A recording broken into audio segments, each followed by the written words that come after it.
গিথা Netherlands আৰু এই গাঁওখন নেদাৰলেণ্ডছৰ আটাইতকৈ ধুনীয়া এখন গাঁও যাক কোৱা হয় ডাচ ভেনিছ।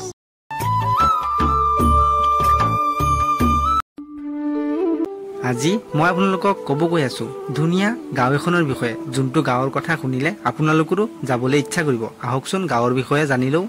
আপোনালোকে কেতিয়াবা কল্পনা কৰি পাইছিলে নেকি যে এনেকুৱা এখন গাঁও আছে য'ত নাই কোনো যান বাহনৰ আৱাজ, না আছে গাঁওখনত ট্ৰাফিক জামৰ ভেজাল, মাথো এই গাঁওখনত আছে অকল নাও চলাচলৰ ব্যৱস্থা আৰু বিভিন্ন ধৰণৰ চৰাইবোৰৰ মাত আৰু প্ৰাকৃতিক সৌন্দৰ্য দৃশ্য।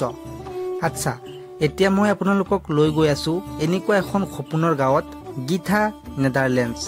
আৰু এই গাঁওখন নেদাৰলেণ্ডছৰ আটাইতকৈ ধুনীয়া এখন গাঁও যাক কোৱা হয় ডাচ ভেনিছ, কাৰণ ইয়াৰ প্ৰধান যান বাহন হ'ল সৰু সুৰা নাওবোৰ আৰু ইয়াৰ বসবাস কৰা সকলোৱে পান্টাৰ বুলি মাতে।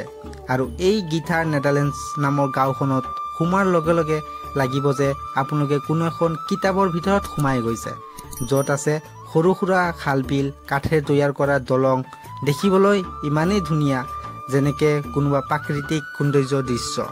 আৰু ইয়াত কোনো যান বাহন চলাবলৈ ৰাস্তা ঘাট নাই, আছে অকল নৌকা জাহাজৰ ব্যৱস্থা।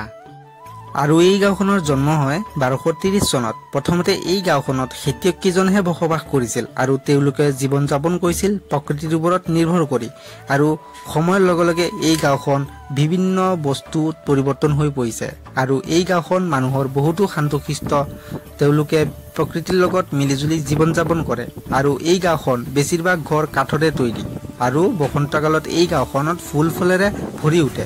এনেকুৱা লাগে যে প্ৰকৃতিয়ে নিজ হাতৰে সজাইছে এই ধুনীয়া গাঁওখন।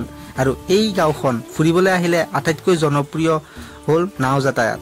আৰু আপুনি বিচাৰিলে নিজ হাতৰে নাও চলাই ঘূৰিব ফুৰিব পাৰিব অথবা গাইডৰ সহায় ল'ব পাৰিব। আৰু পানীৰ ওপৰত লাহে লাহে নাও চলোৱাৰ অনুভূতিটোই বেলেগ। আৰু ইয়াত ফুৰিবলৈ অহাৰ ভাল সময় হৈছে গ্ৰীষ্মকাল, তেতিয়া আবহাৱা সৌন্দৰ্য থাকে আৰু চাৰিওফালে সেউজীয়া ফুলৰে ভৰা। কিন্তু শীতকালত এই গাঁওখনত বেলেগ এক ধৰণৰ সৌন্দৰ্য ফুটি উঠে। যেতিয়াবা খাল বিল বৰফ জমা হয় তেতিয়া ইয়াতে বসবাসকাৰী লোকসকলে স্কেটিং কৰিও মজা লয়।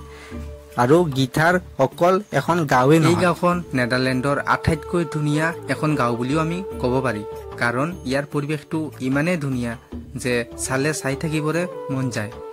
চ' গাইজ, আজি আপোনালোকৰ ভিডিঅ'টো যদি অলপ হ'লেও ভাল লাগিছে, ভিডিঅ'টো লাইক কৰি চেনেলটো ছাবস্ক্ৰাইব কৰি কাষত থকা বেল আইকনটো প্ৰেছ কৰি দিব, যাতে আৰু ধুনীয়া ধুনীয়া ভিডিঅ' লৈ আহিলে আপোনালোকে আগতীয়াকৈ ভিডিঅ'টো চাব পাৰে।